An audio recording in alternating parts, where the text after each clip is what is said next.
In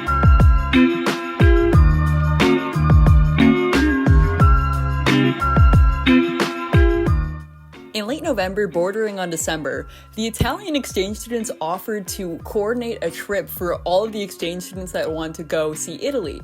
So they combined like a couple days, what accommodations we would stay at, and the places we would eat, places we'd see, which was great because most of the people on exchange, I'd say, at least the Canadians and Americans, a lot of us hadn't visited Italy yet. So it was really great that we had some coordinators. At the airport. What's up? Waiting for a plane. It's snowing like crazy out. You can't see it. I can't zoom in either, but that's okay. I have one of us.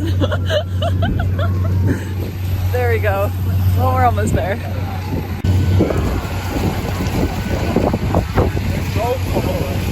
Now, it was really cold in Germany. In December, I'd say like it was about probably -5 maybe that day, and it was snowing pretty hard. We actually hadn't seen snow in Germany yet, and I don't think we saw snow for the rest of the time that I was in Germany.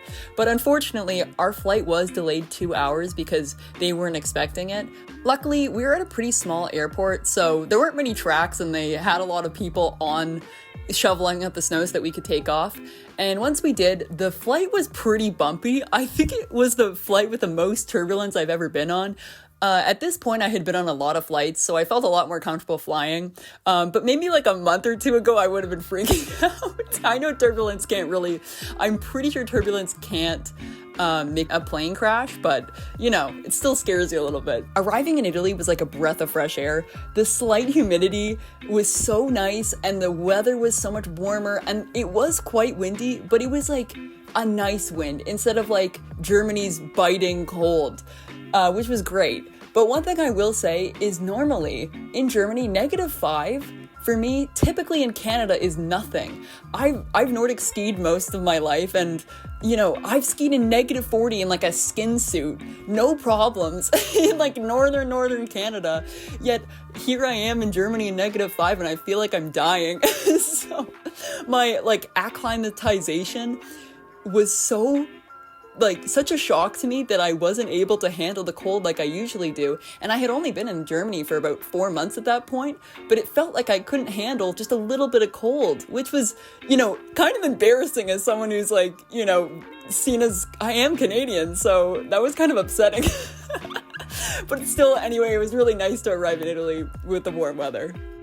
Getting more into what our stay in Italy was like, a couple of us stayed with Marcello in his aunt's apartment, which was wonderful, absolutely wonderful, because it really felt like I was kind of being, you know, more immersed in the culture than I would be staying at a hotel or a hostel, which I usually do in every other country that I'd gone to.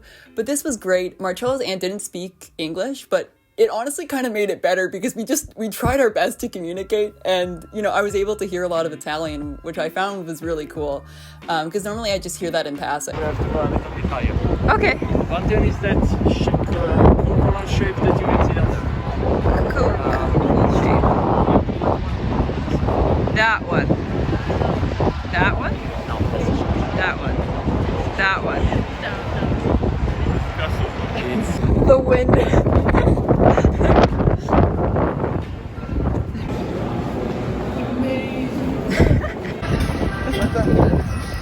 I can't see anything.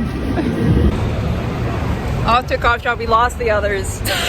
Hey guys, we are here in another vlog, this time in Rome with Brown, MC Brown. MC Brown.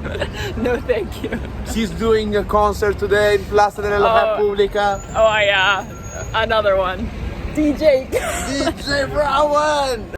oh, look at this Tweezy. Oh, it's adorable. Imagine one of these. Round. Wow. Wow. Don't, you're bothering people. She's taking photos. It's a video. That's a video. Have a sporty bags. Huh? Why not?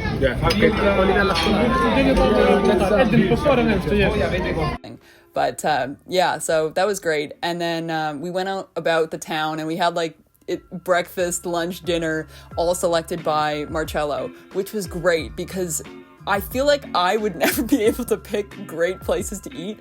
I'm not really much of a foodie, unfortunately. I wish I was. But normally I eat at grocery stores like breakfast, lunch, and dinner whenever I'm traveling to save money. But I let myself splurge because we weren't paying for accommodations. Because, thank you again to Marcello's aunt and Marcello. But yeah, so that was amazing. I got to have such great meals. I was mainly eating pasta and pizza. I think that's all I ate for the entire 3 days that we were there. A ruse, but you never know. Okay. So I'm not screaming. Do you think they can hear what I'm saying?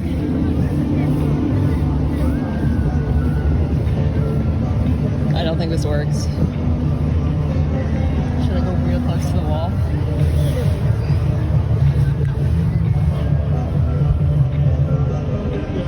All I hear is boop bop boop boop boop boop bop boop bop boop.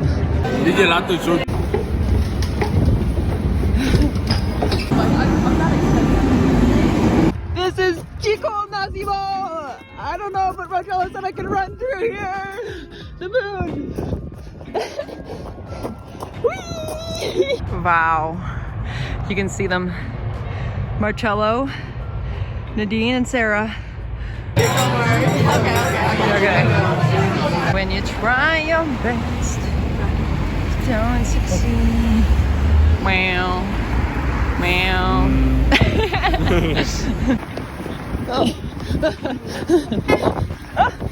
But from the 5 years that you do that, you start to hating that. Got the vlog? Got the vlog. Oh yeah, happy man.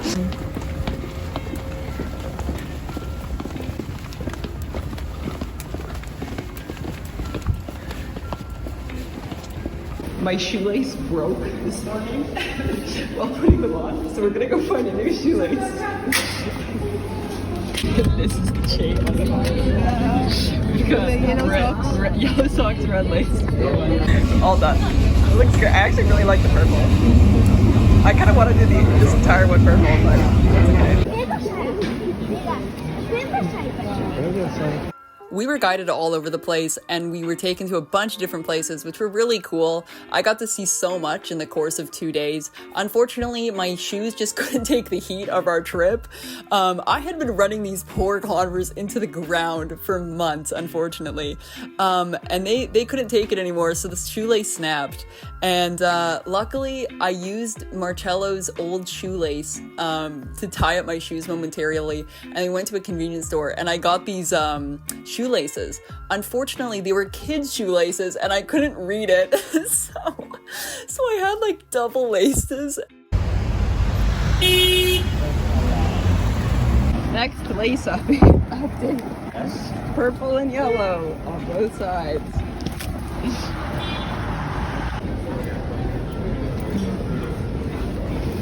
And they look like Ronald McDonald Converse, which was pretty funny, but I still have the shoes. I was considering throwing them up in the tree as I was leaving Germany, but I ended up keeping them just as it's such a memory that these shoes just they went everywhere with me, and I use them if I'm doing something that I don't care about, like getting my shoes dirty now. But yeah, we also visited the Vatican, which was so cool. One of my favorite parts of the trip. It's also considered its own country, which is crazy to me because I think I can walk across the whole thing in 10 minutes. But yeah, it was crazy busy. And I remember I kept saying wow, it's so busy here. And everyone turned to me and said, Bronwyn, you don't know what busy in Rome looks like because this is so underpopulated right now.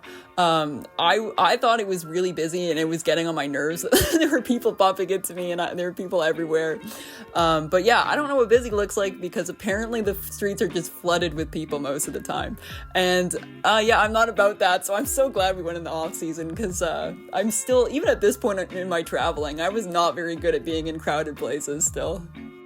I feel like I blabbed so much in this vlog, this voiceover at least, because, you know, there's so many topics that I could be talking about, but I'm blabbing on about, you know, kind of the irrelevant ones, but it's still fun to me. I like to remember this stuff. But one thing I will never forget is we were on the train on our way back. Our flight home was great, and we were on the train back, and one of the students, he went out to take a smoke at one of the train stops, and he didn't make it back on time. So he was holding the glass with his hands as the train left. And I remember just feeling so sad. And then our other member went to go meet him at the nearest stop that he could get off at. And they came back pretty late, but they made it back, and the rest of us made it back. So it was a successful trip. Guys, home stretch, almost back. I'm tired. We lost Felipe. Felipe's been gone. And the other guy, I don't think he made his train, so he's gonna do. Yeah.